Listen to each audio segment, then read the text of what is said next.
You're listening to The Main Loop, a bi-monthly podcast all about what makes games interesting, engaging, and most importantly, fun to play.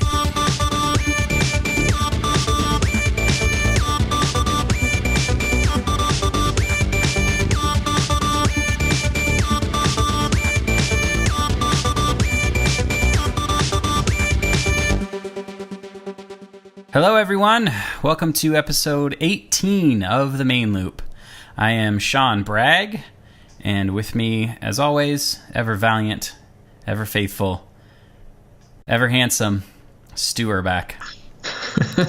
I got nothing to say to that. I was going to try to be snarky, but I can't. I was too nice. I was being too nice to you for you to snark it up. Way too nice. Yeah. How's it going, Stu? Pretty good. I haven't drank coffee in 48 hours, so, life decisions. So the first thing you said is a lie. You're not doing pretty good. I am capable your of silence, walking. Your silence speaks volumes. Long pause while I try to think of something good that's happened. Oh, wait, nothing. Okay, yeah. Moving on. Literally nothing good has happened in your life since you stopped drinking coffee, so I'm just assuming. I mean, Gen Con hasn't started yet, so that's true, yeah. I'm sorry, did you say Gent Con? Is that like a bunch of like metal emo kids? Just breakdowns and just lots of gent chugga wheats everywhere? Oh, I was thinking more like a gentleman con. Oh, Gent Con. Yeah, go hang out with some gents. No, I was DJ ENT, gent. That's a musical style that the metal kids into. Oh, perfect. Yeah. No, it's Gen, just GEN Con. It's the biggest game convention in America. A bunch of board games are getting announced, and they're going to come out in the next 4 days, starting Thursday. So, well, that's cool. That'll be fun. Yeah. Where is Gen Con? Where do they do such a thing? Indianapolis, the only logical place to host a convention. It was actually originally hosted in Milwaukee. Ooh, another, just gem of a city. And then they stepped up to Indianapolis. So, it's things. That sounds great. So is it just like board games, tabletop type stuff? Yeah, it's mostly tabletop. It's not quite like it's like a mix between an industry show and like just straight gaming for 4 days. So it's kind of like pretty cool. You can buy a bunch of stuff, and then also there'll be demos, and you can play it too. So that's people like showing off their games and stuff like that. Yeah, it'll be pretty neat. That's cool. So are there like live broadcasts that you can watch of stuff, or is it pretty much just like follow along on the internet? I think it's mostly follow along. I know like the Dice Tower does some stuff. They're like one of the bigger broadcasters in board gaming. And then Board Game Geek also sometimes does like live demos, but for the most part, it's kind of just like follow along on Reddit and stuff. Got it. I've just been informed that I have a baby monitor on near my microphone, and I'm going to remedy that real quick. Dun dun dun. She is a smart lady, that wife of mine. That would have probably started to make some noise. At first, I was thinking about like humming a tune, but then I realized it was going to be very difficult for you to cut the dead space out later if I did that, so I stopped. Yeah, that would have definitely eaten up some of my editing time. So I appreciate that. Well, this is a show where we talk about games, so maybe we should try that now. That was a segue. I've been practicing those. I've been recording myself doing segues and trying to just make them more natural sounding, and I think I nailed it that time. So long dead silence, abrupt cut to next segment. Absolutely. Perfect. Yeah, just try to sneak it in there when it feels organic. So Stu, what are you playing this week? I just picked up Tumbleseed. I am still on the sort of tutorial section. I don't know what's a good way to put it. I guess since we last talked, I finally finished Zelda, so that's a thing. Oh, wow. Finally. right on track, guys. Right, right on track, right on time. Well, so you finished, like, you killed Ganon. I killed Ganon. I completed the memory quest, and was immediately let down by the worst cutscene in the history of cutscenes. Which one? At the very end, if you complete all the quests, you get an additional cutscene. Yeah. Yeah, it was completely useless. I hated it. But, other than that, the game is fantastic. I felt very accomplished. You never played Twilight Princess, did you? No, I did not. Okay, because that actually has the worst cutscene in the history of cutscenes, which is Link's friend suddenly, who has amnesia, suddenly doesn't because of reasons, and it's a slow pan of Link and female friend standing in a creek, making extreme eye contact as the camera slowly pans around in a circle, and Epona rears up in the background dramatically, and it's awful. It's like watching someone's Zelda fan fiction be played out in an in-game engine. I mean, this was basically that, but on a hill, and they panned back instead of circling around. I'm still saying the Twilight Princess one is bad. I'll actually try to find a link to that to put in the show notes so that people can understand if they never experienced the horse memory awakening. Yeah. But yeah, so I've been playing Tumbleseed recently, and then a lot of Alto's Adventure. Those are kind of my two main games right now. I'm really enjoying Tumbleseed. It's like nothing I've ever played. It's brutally hard, and I was doing some reading. So apparently, originally they didn't have like the 4 peaks, which are like the different tutorials. Okay. And that's currently what I'm playing through and failing on. So I'm glad I waited until they released that to purchase the game, because I probably would have rage quit. But yeah, it's really fun. I'm really enjoying it. It's just like really, it's different. I don't know a good word to describe it, but it's really like no other game I've ever played. Huh. That's just not. It's not really on my list of like games that I'm interested in. I feel like it just from looking at it, it feel like it hits every button of why Sean, like, it checks every box of like Sean wouldn't want to play it. Like brutally hard / make you rage quit, really chaotic, frenetic, like art style. Doesn't seem like there's a clear sense of like progression and like you're doing a thing. It's just like you're not losing, so congratulations. Yeah, it's pretty much that. It made me kind of reconsider all of the other games these developers have made. And the biggest difference is that all of the other games kind of pretend, like they paper over the hard brutality with like a soft exterior that you can fiddle around with, like Threes, which is a brutally challenging game, but like you can still like move some cards around and feel competent. That's true, and they make funny sounds and they have funny voices. So yeah, how about you, Sean? What have you been playing? So I haven't had a ton of time to really do any gaming in the last few weeks. I'm still kind of grinding through Breath of the Wild a little more. Like I said 2 weeks ago, I went back to my last save state before I fought Ganon, and I've just branched off from there to find some of the DLC stuff and pick up new, armor. And I'm just kind of cranking through shrines and just getting as many hearts and stamina pieces as I can. So my stamina wheel is now the starter chubby wheel, and then a full like ring around it. I just completed an entire ring around it now. Whoa! So that feels good. And then I don't know. I mean, I was just like doing some exploring up like in the mountains like north of Hatino Village, and went way up because I have armor where I can survive in the cold now, and I found one of the dragons, the one I've never seen, which is like the bluish one, except it was all wrapped around sleeping. It was wrapped around the top of the mountain, and it was all covered in like corruption, and I had to fight it on top of a mountain and shoot all the corruption off of it. And oh yeah, that one's great. I love that one. That one's my favorite. I was just doing that and just like, this is the best video game.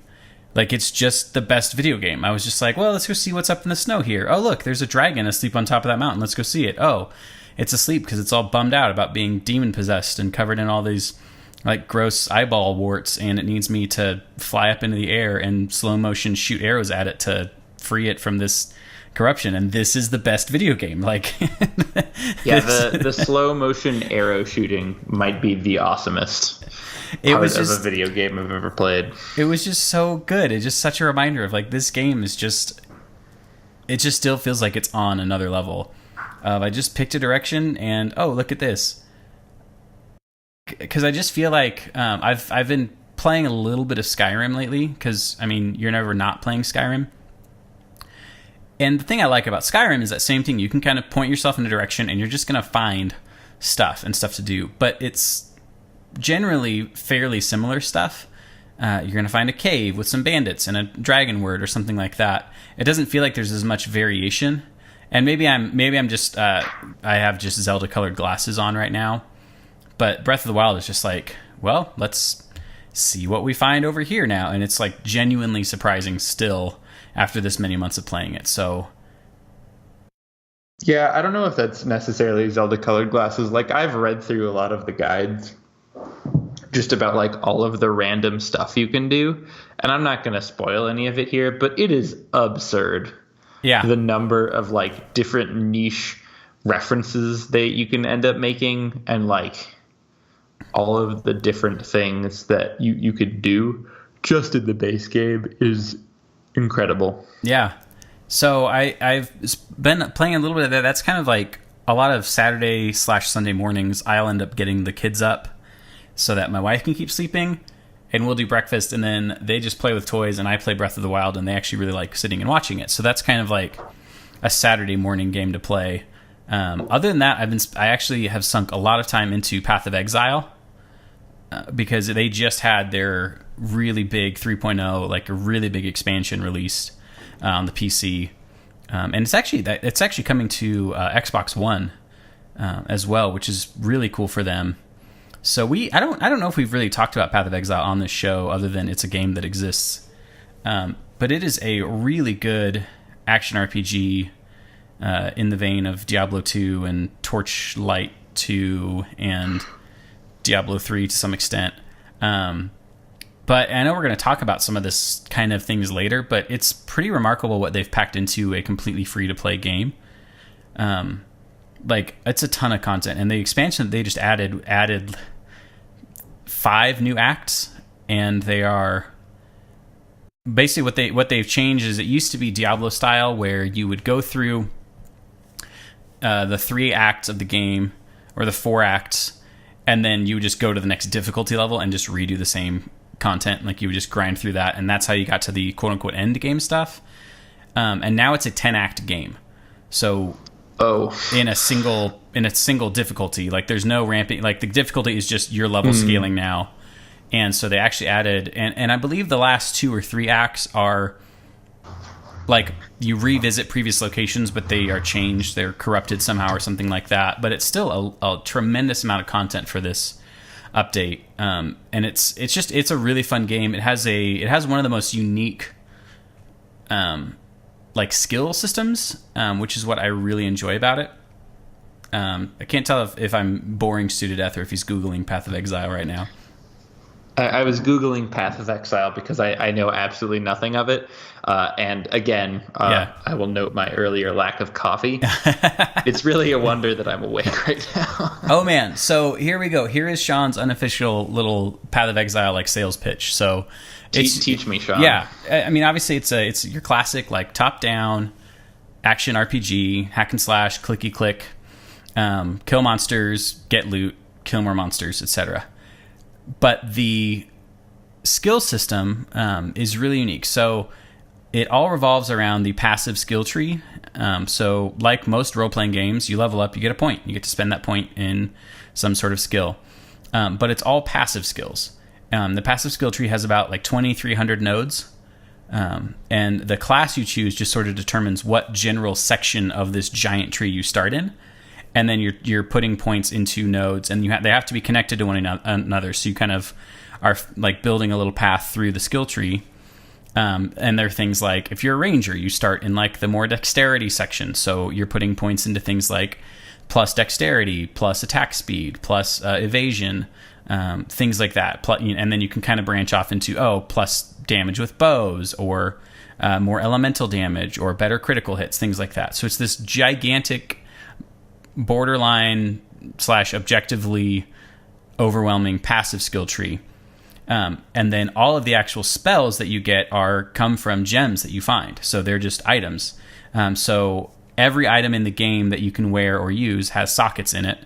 And so then you find, for example, if you have a bow with a green socket, well, you can find a lightning arrow gem and socket it into that bow. And now you can use the lightning arrow spell. And so that's how you actually get any kind of spell or skill to use. Active skill all comes from gems that you actually find in the game and socket into your equipment. So that's a really cool way just to handle that. It's not like, I picked this guy and so he can only do these things. You get to just find skills and then kind of build around that. And then your skill gems, actually, they level up as you gain experience. So you can have like lightning arrow or poison arrow or split arrows or something. And as you gain experience, your gems actually level up and they become more powerful and even change a little bit over time. Like a great example is the lesser projectiles or multiple projectiles gem, which if you're shooting an arrow, it splits it into 3 arrows. But they each do 25% reduced damage. So the advantage is you get spread out, but reduced damage. But as you actually level up that gem, that damage reduction goes down to, at really high levels, it's like each one is only reduced by like 5% damage. And so suddenly you are just wrecking as you level up this independent skill. So it's really overwhelming to get into, but it's an incredibly fun game. And again, they just give you a buttload of content for free. And the only things you can buy are cosmetic items, to transmog your character and your gear to make you look different. And then you can buy expansions for your stash. So you have this account-wide shared stash of loot that you find. And then you can buy upgrades so that you can hold more stuff that you find to share between your characters. And that's all you can buy. And there's a ton of cosmetic that you can buy, which is pretty cool because you'll be running around and you'll never see 2 like other players that look the same. That's sweet. Yeah. So that's kind of my Path of Exile rant. It's great. It's the new expansion is just phenomenal. The Fall of Oriath. It's just got really cool art and really cool lore. And it's great. And if you like Diablo 2 clicking and murdering and looting, then it's definitely worth checking out. End scene. I've definitely never played any of those games, so that sounds neat. I'll have to check one of them out. We could get down some PoE sometime. It runs on pretty much anything. Does it run on my microwave? Is your microwave based on Windows? Because maybe. I don't know. Maybe you got Steam on your microwave. What do I know? So yeah, that's about all I've been playing lately. Yeah. That was a rather lengthy. I wasn't expecting. This is like the classic introvert thing to do, which is like, you're showing mild interest in a thing I'm interested in. Let me talk about it until you're uncomfortable, and then I'm just going to go back to not talking to people for like a year. Perfect. Yeah. Well, we nailed that. We're just killing it so far. We are killing it. Screw it. Let's do the Switchcast. Woo! Yeah. So Splatoon 2. I can't stop splatting. Just splatting on heaven's door. That's my favorite Guns N' Roses song. No, it's great. That's about all I've been playing on Switch lately, other than Zelda. But Zelda kind of doesn't count anymore. It's kind of like we have to retire Zelda from discussions because it's just sort of a given. It's just that game that we continue to play because it's amazing. Yeah. But it's just part of our lives at this point. It's not really a game. It's like the butt fumble. They finally had to retire it from the not top 10 because it is just objectively the worst play ever. And so it's not even on any worst playlists anymore because it's just nobody can top it. So yeah, Splatoon, the thing that is really keeping me in that game is the fact that like an hour of playtime, you can get like 15 to 20 matches in. Like, if you're not counting time that you spend, switching out your gear or shopping, if you just want to get in and play competitive games, like, you can play a lot of games in not a lot of time. It's not... Yeah, way more. Yeah, I mean, it's that alone makes it so fun, just feeling like... Because a lot of games like Heroes of the Storm or Overwatch or, God forbid, Dota or League of Legends, it's all on the scale of like, well, how much time do I have? If I've got an hour to play a game that leaves out things like Dota and League, and then, well, Heroes, I'm maybe going to get 2 games in. They may not be super fun. I might get stomped. Splatoon, let's just get in. Let's do this. Let's splat this splat. Yeah, your friend's like, so I finished 1 game of Dota. Oh, how long did that take you? Like an hour and a half. What did you play? Splatoon. How many did you get in? Like 50. just 50 games. Yeah, got like 4 new weapons and a new t-shirt and just some... It's great. Have you gotten a chance to play any of the ranked matches yet? I have not. So I hit level 9. I ground my way from like level 7.5 to level 9 the other night, which again, it's a grind, but that only took like an hour of playing to get up there. And so I need to grind out that remaining... need to grind out that last level, and then I'll be in a place where I can do that. Yeah, so I finally started playing during the mustard versus ketchup weekend when they had mustard competing with ketchup. Oh, is that what that was about? I chose mustard, and mustard won. So clearly, I am a superior choice maker. I definitely would have been team mustard, and I want to say team mayonnaise beat team ketchup. Team mayonnaise, not mustard. What am I saying? Oh, I thought there had been another Splatfest since then. I was like, ketchup cannot get a break. Ketchup's losing to mayonnaise, losing to mustard.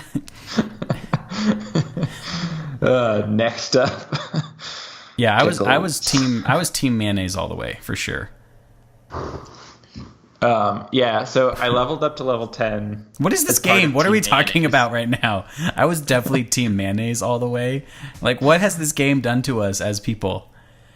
I just got to get in there and splat some mayonnaise, help my team. The weirdest part of this game is... well, I mean, you got to get some mayonnaise on the humpback pump track.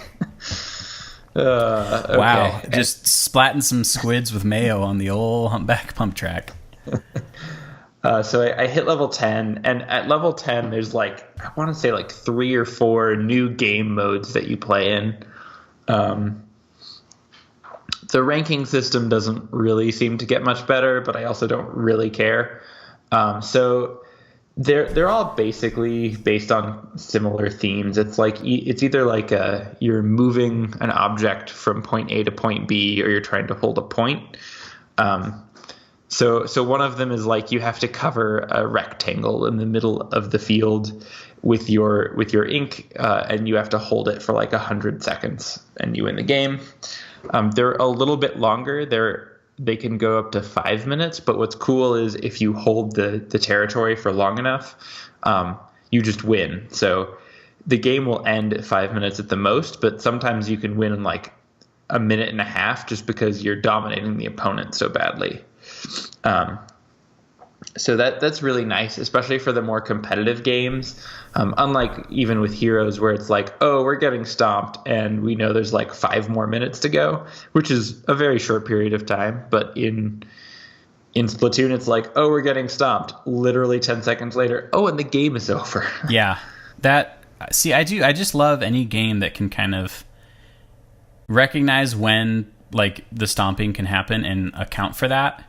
It's just always, again, Hearthstone with its concede button, that still in my mind was one of the best features they could have included, was just you know what, I'm getting run over right now, or I can't build anything up, or that perfect thing that just happened kind of tilted me. I can just concede this game, take a break, and call it over. So anything that lets me kind of mitigate my own saltiness, I'm a big fan of.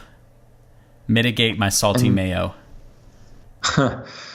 On the humpback pump track. Salty mitigation in the case of the humpback pump track.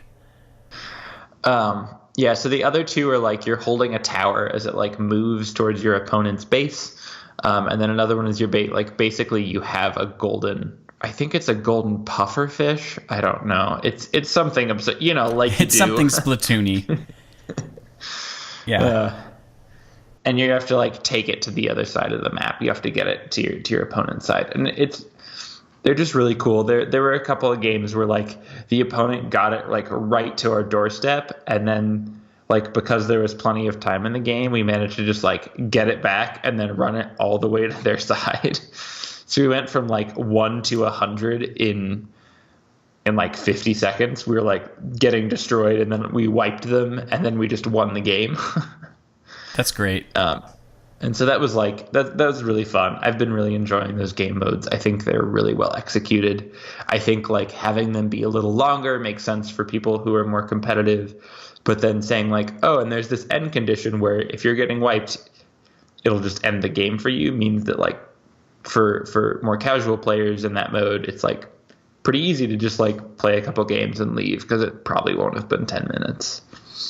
Yeah, I love that. I love, like, even if I'm getting stomped, knowing that I'm not going to have to, like, endure this, like, grin and bear it for the next, like, 10 to 20 plus minutes. Yeah. No, guys, we can rally. If we just do this one thing, everyone's like, nah, we'll do something else. Right. Okay, I'll just, we'll be just throw. here for the I'm next just going to hour. throw for an hour.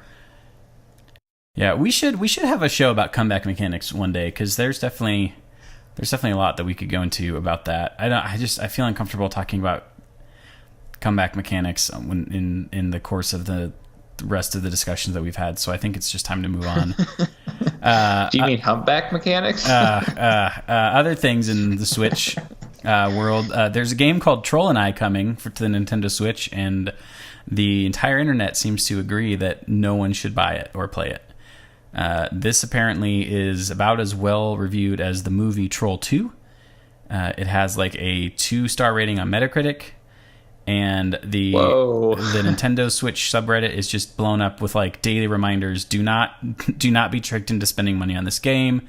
Apparently, it runs at about 15 frames per second and has pretty bad graphics and bad gameplay. I watched a trailer for this movie on YouTube, and the trailer certainly, I could see that you could watch the trailer and end up feeling misled if the game is as bad as people are saying, because the trailer, while it doesn't look that interesting, it doesn't look like it's necessarily a bad game, but I've never seen such an like uproar about something that didn't come from like Ubisoft or something like that. This is, people are just like, they got torches and pitchforks out for this game.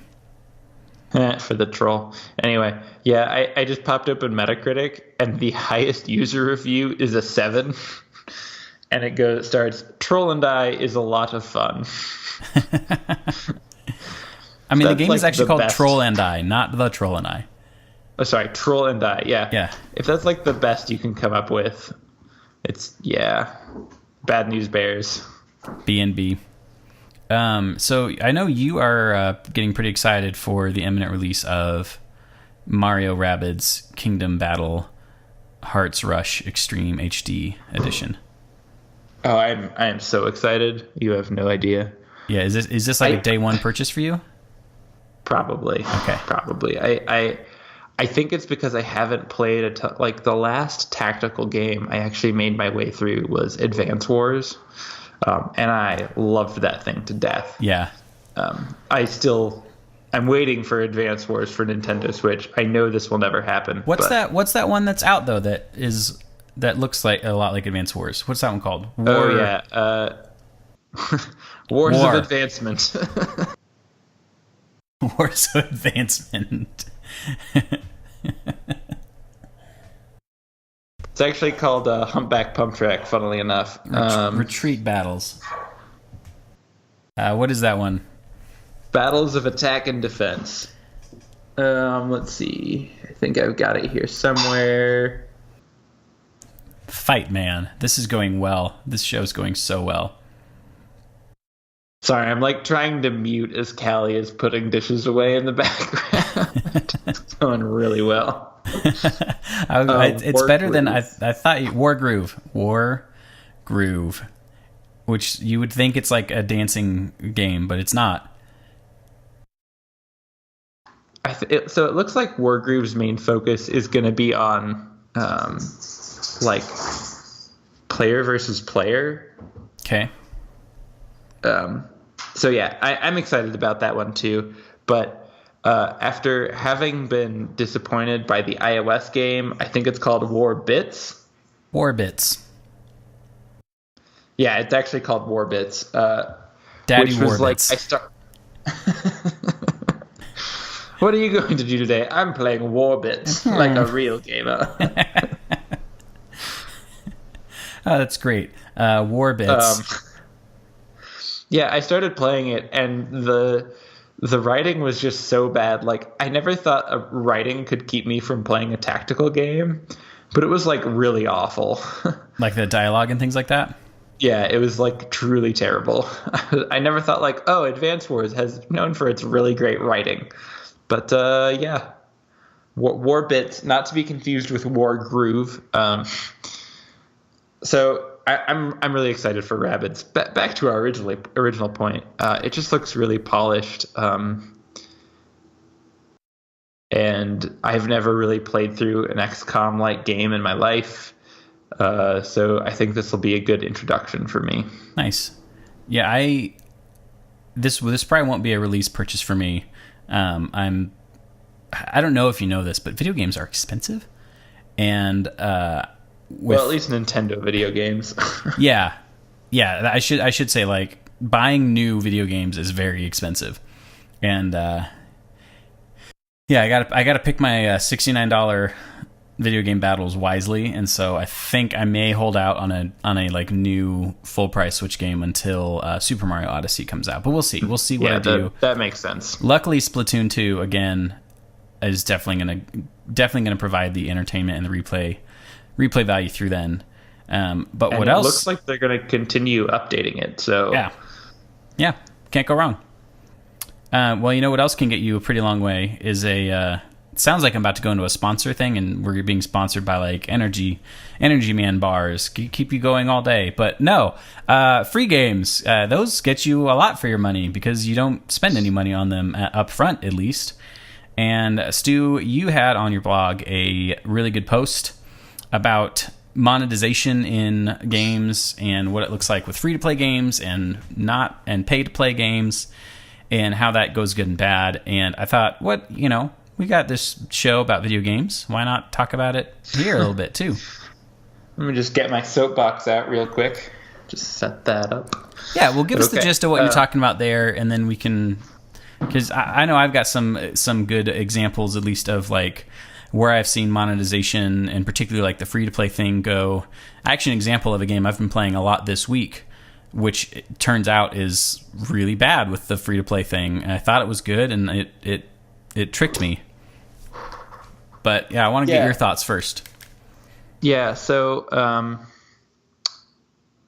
I spent some time playing Alto's Adventure.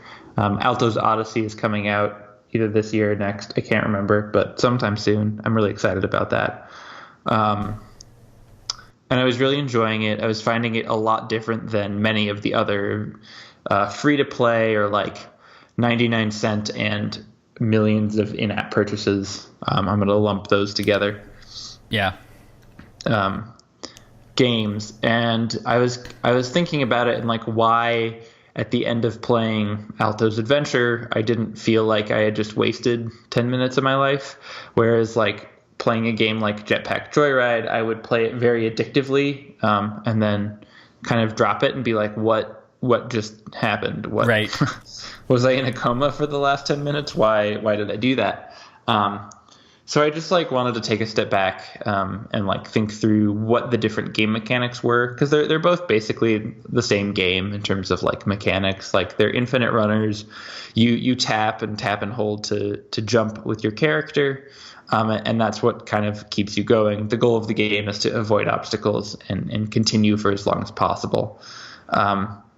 But the difference is Alto's Adventure is a one-time purchase. Actually, if you go to their shop inside the app, they'll try to sell you physical products. You can actually buy like socks from them, apparently.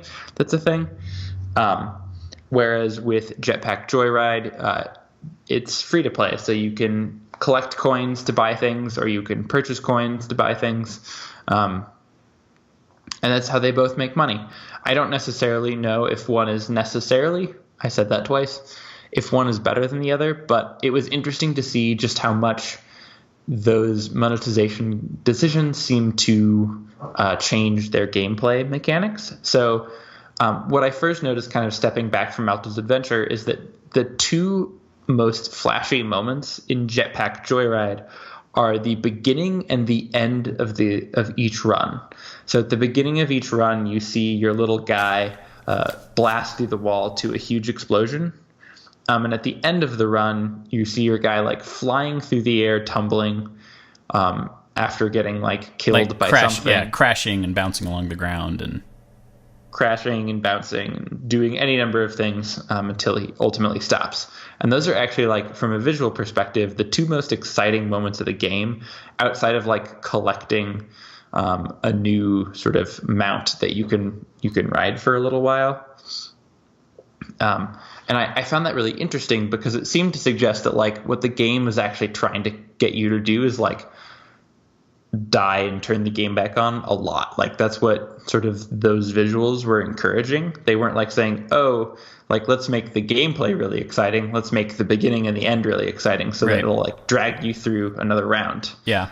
And the next thing, the other big difference is as the game goes on in Jetpack Joyride, it speeds up faster and faster. So it gets harder and harder to execute moves and more likely that you'll die.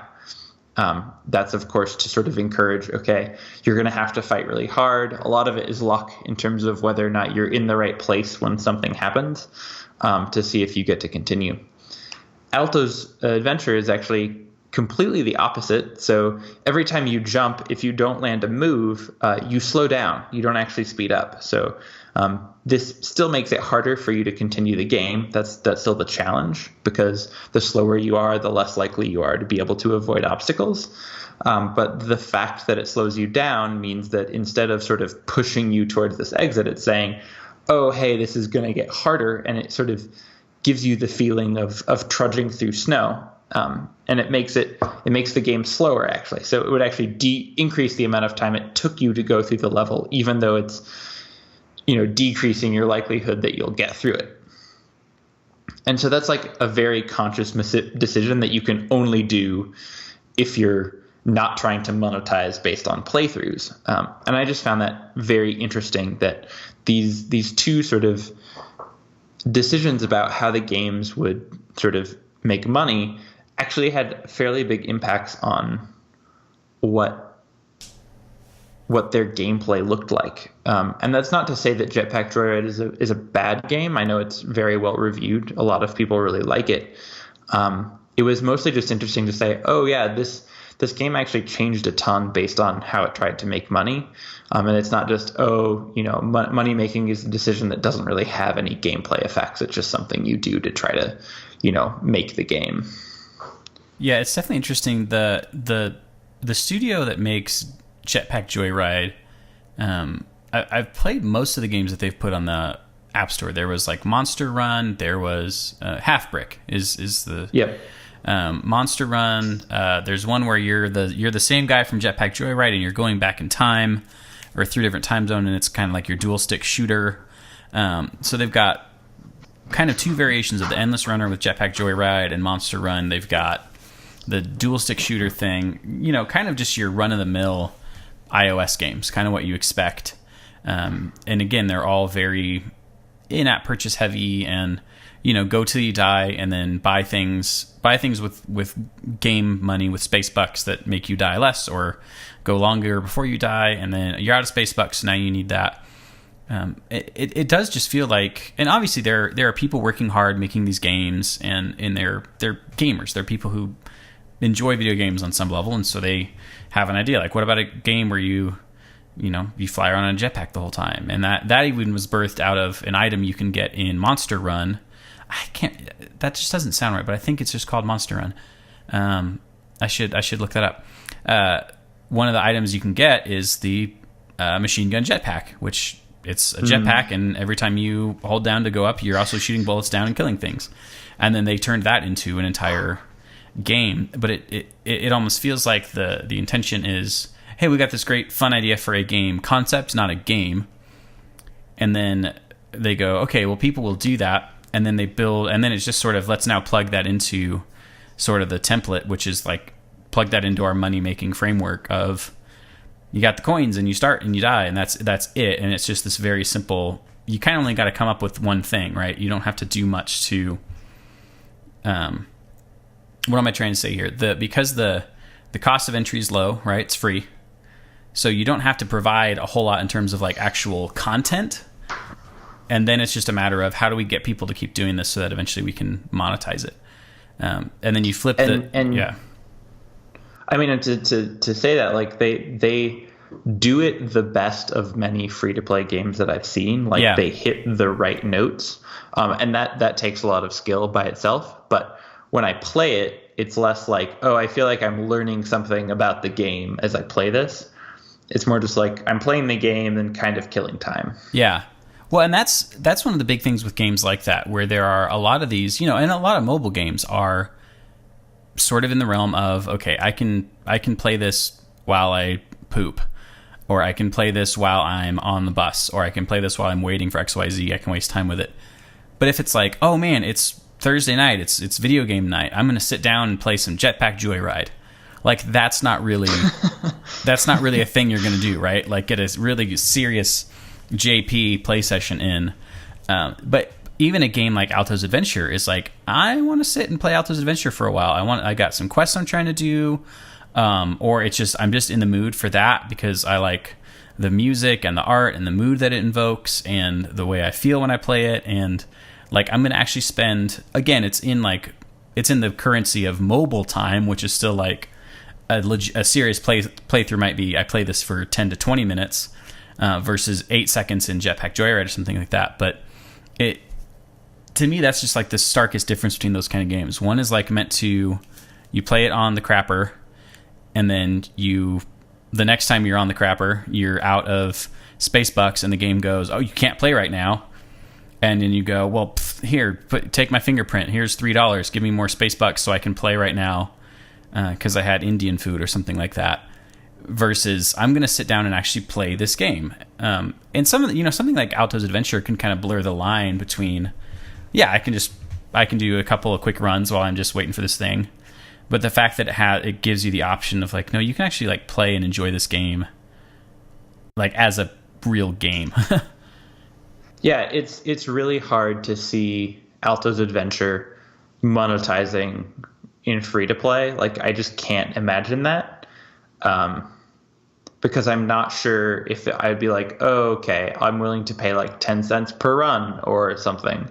Like, I don't know if I would do that, right? I don't know if I would be like, okay, this is valuable every time. And what it means is when you choose to be free to play, it means you have to resell the game and re-advertise the game every playthrough, which has pros and cons. For some people, it's better, but there are costs associated with it in terms of what it can accomplish. I think for other free-to-play games like Heroes or Path to Exile or League, where they can basically say, well, we're going to give you a bunch of stuff free, and then like most of what you pay for is customization, that really relies on like having a huge player base from the get-go to say like, okay, we're just going to get a lot of people playing this, and then the numbers will work out that like if 3% of the people purchase this, we'll be fine. Whereas like with most free-to-play games, it has to be like, well, we're going to have to actively encourage people to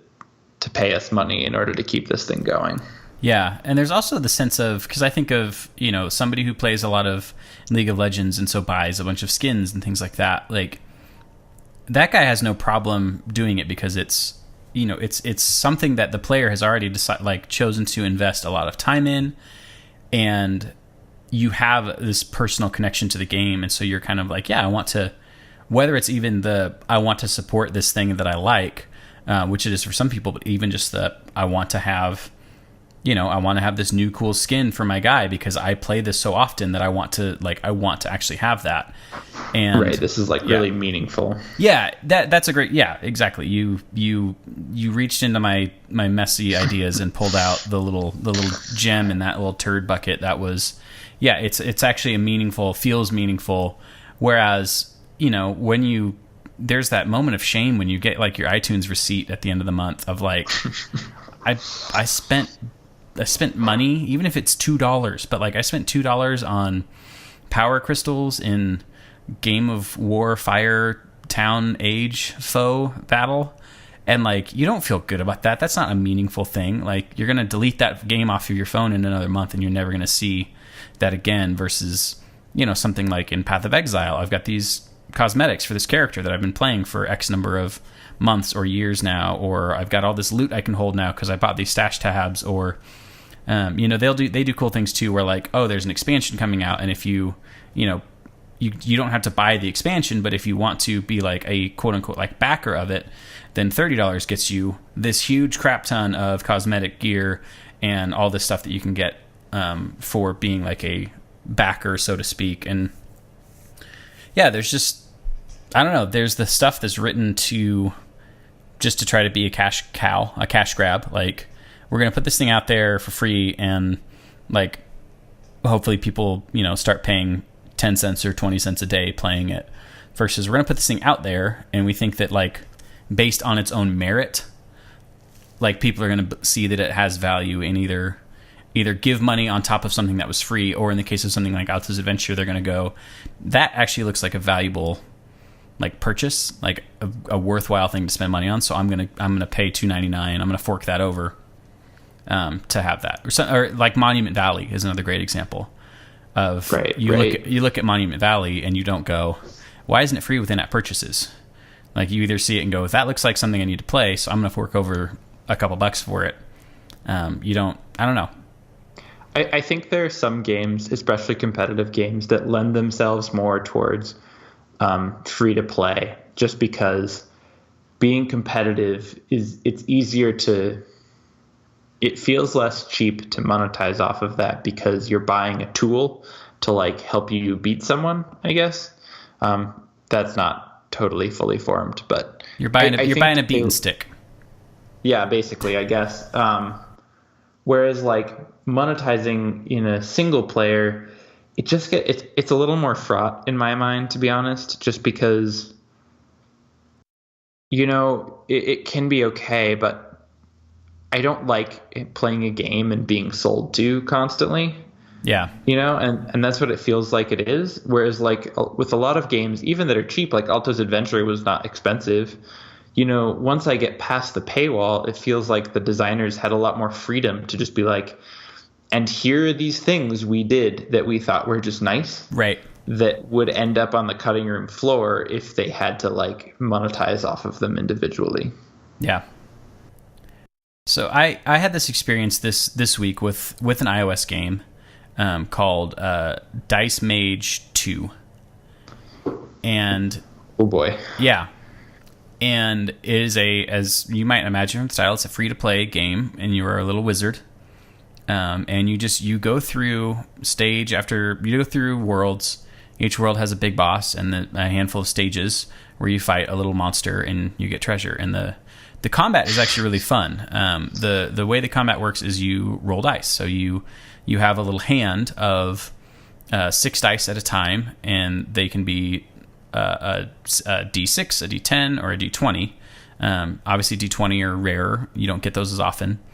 And so the monster is going to roll his 2 dice, and then you're going to roll 2 of your dice, and the winning number deals whoever wins, they deal their base damage to the enemy. And so as you progress through the game, monsters will drop things that give you more base damage, or that give you gems that you can use to buy better weapons and things like that. And then it's also cool because some of the dice you get little different books that have different dice in them. So like there might be lightning dice. And so a lightning dice, every time you roll it, it's guaranteed going to do a lightning attack on your enemy. Even if you lose the roll, you're guaranteed to get some damage in, or healing dice, or dice that give you +1 to your rolls.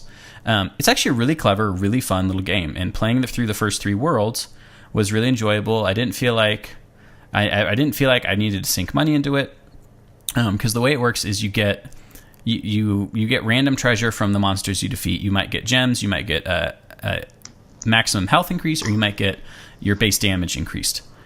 And then each world has a little gambling place you can go to. So there's a level that you can touch in the world, and basically there's like a green range that it shows you. Like, so the range might be like 7 to 12, and you're going to roll 2 dice. And if you score within there, then you get the item. And if you don't want the item, you can try your luck for the next item and the next item. Or you can re-roll by spending these gems that you find.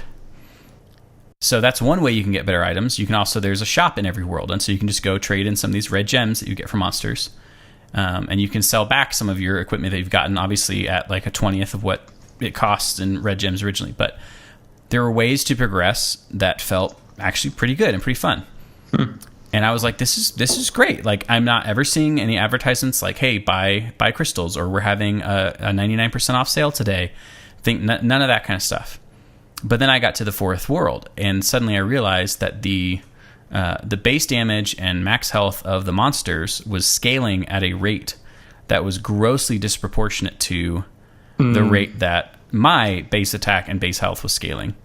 And the only way for me to be making meaningful increases to that was to be trying to get more equipment. But you really can only get more equipment from the shop or from these random gambly things, which need gems. And so all of a sudden I hit this point in the 4th world of this game I've been really enjoying and actually playing a lot. And even it is a play on the crapper kind of game, but I've also like sat and played on the couch and not felt bad about it.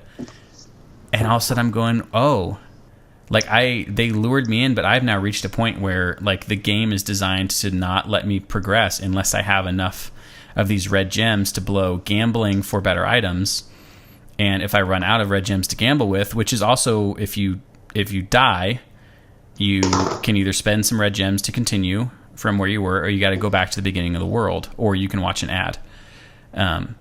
And so I kind of reached this point where I'm going, wow, now there is a point where if I don't spend money on these gems, it's either going to take me forever and a day to grind them out, or I just can't continue without dropping these gems that, again, I have to gamble with to try to get better things. And it was actually a crappy feeling, because I felt like I was enjoying this game.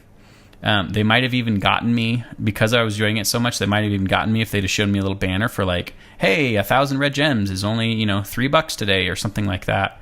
They might have gotten me to do it on an impulse. But now I'm going, I just want to uninstall the game now and say, well, it was fun while it lasted, but the mechanics just reached this point where there was just no way, it felt like there was no way I was going to continue playing Dice Mage 2 without sinking money into it.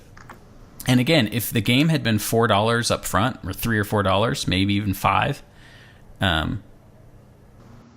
based on the first one and based on like a little preview video, I might have bought it and been having a good time. But now that I've hit the paywall, the way the paywall was introduced in this sort of subtle, like what felt like not an upfront way, makes me like I just don't want to continue with it. Yeah, it feels like if you're not conscious, you might like get sucked into it and just go for it. But then if you are, it makes you feel really dirty. Right.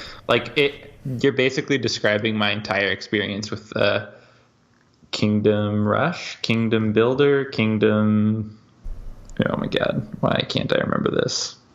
Clash Royale. There we go.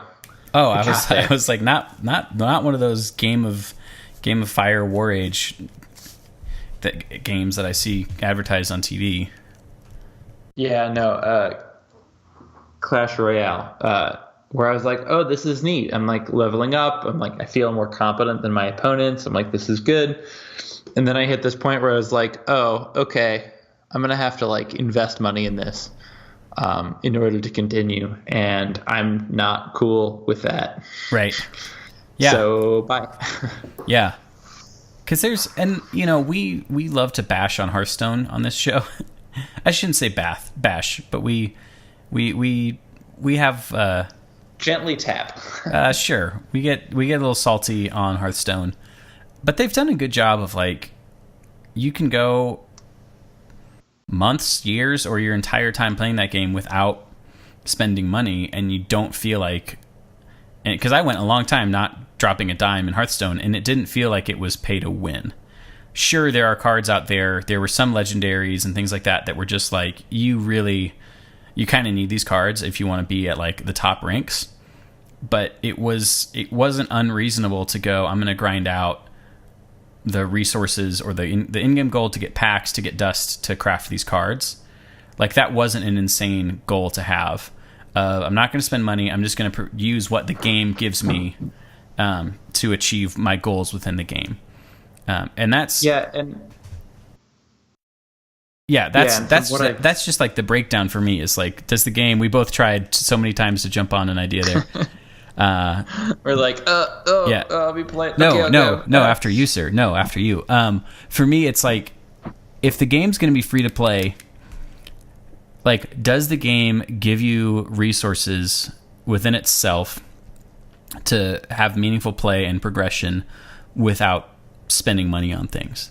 Because to me, if it's like, hey, if you spend money, you can get there a little faster, then that is kind of worth it. If it's just, hey, you're gonna need, at some point you're gonna need to spend money to just keep playing, I'll just play to that point and then uninstall it. Or if it's, hey, you just like your Kingdom Builder, Game of War Age type games, where it's just like, oh, you need peasant dollars to get your guys to build things. I don't know. But something where I can have, Elder Scrolls Legends is doing really good at this. Of, you can have meaningful goals and meaningful play with just what the game gives you for playing it.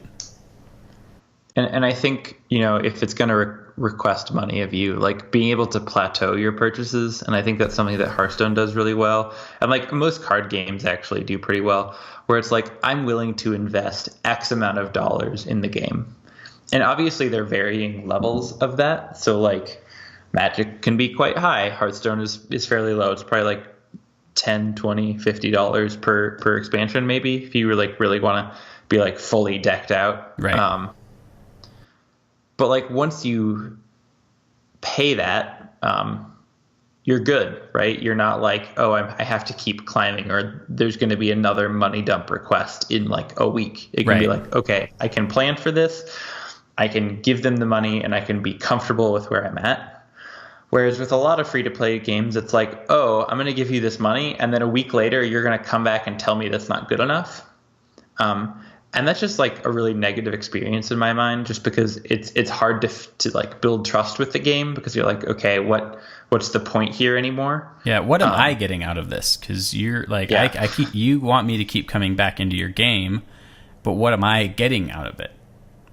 And if the answer is, well, you get these really fun 30 to 45 second jetpack runs where you die at the end and you see how far you bounce, well, man, that's just not going to cut it in the long run, Bouncy far. Yeah. Now, the sad thing is that that's good enough for a lot of studios. I mean, I'm sure that they have made $1 bajillion off of Jetpack Joyride and whatever they did before that and whatever they'll do next, even if the player base drops by 80% after 9 months or 15 months.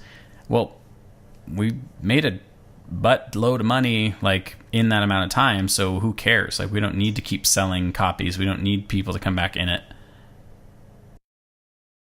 Yeah, I just think it really changes how the game gets made, and I think it's a decision that you can make, but I think it often leads to less. I don't want to use this word because it's a dangerous word, but like, I think games become a little less artistic when they get so reliant on like free to play mechanics. Well, I think, that's we were dancing around it with Alto's Adventure, right? Like, Alto's Adventure is a very artistic game in terms of its visual design, its sound, its music, its aesthetic.